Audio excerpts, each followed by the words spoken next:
Le Tout-Puissant a dit, et il voit ceux qui ont eu la science, ce qu'on t'a fait descendre sur toi de ton Seigneur.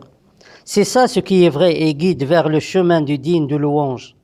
Et les mécréants ont dit, voulez-vous qu'on vous montre un homme qui vous prédise, si vous êtes déchirés toutes les déchirures, alors vous êtes dans une nouvelle création. A-t-il inventé un mensonge à l'encontre de Dieu, ou bien est-il possédé? Plutôt ceux qui n'ont pas cru de l'existence de l'autre vie sont dans le châtiment et l'égarement lointain.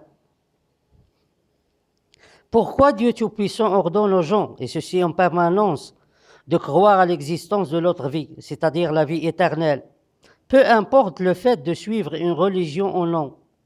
Bien sûr, ce n'est pas pour soulager les opprimés et ceux qui n'aiment pas leur vie. Et ce n'est pas aussi pour qu'ils se réjouissent ceux qui ont des cœurs remplis de cupidité, comme les spirituels hypocrites et les dirigeants insignifiants, et aussi les scientifiques égoïstes, en espérant profiter des opportunités qu'ils ont manquées dans cette vie. Mais croire à l'existence de l'autre vie donne aux gens une grande préparation pour croire en tout ce qui leur semble bizarre et pas clair et difficile de le prouver.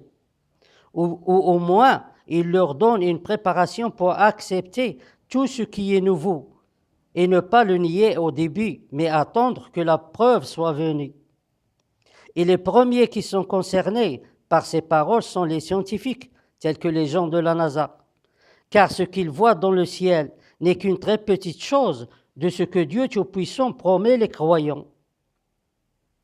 Que veut dire Dieu Tout-Puissant par la subsistance et ce que les gens ont été promis? En réalité, la subsistance de Dieu Tout-Puissant n'est pas limitée.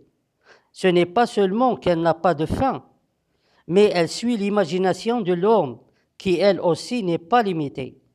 Alors ici, la subsistance ne concerne pas uniquement l'argent et le confort et le luxe, mais elle dépasse tout ceci pour inclure tout ce qu'une personne souhaite en tant que corps vivant sur terre. Bien sûr, il ne s'agit pas ici de changer la création de Dieu Tout-Puissant, car ceci n'a aucun sens à cause de l'existence de la mort.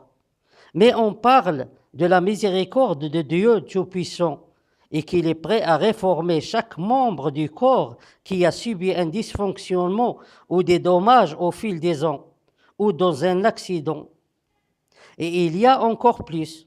Et peut-être un jour demandera l'un d'eux une vie de 1000 ans sur terre.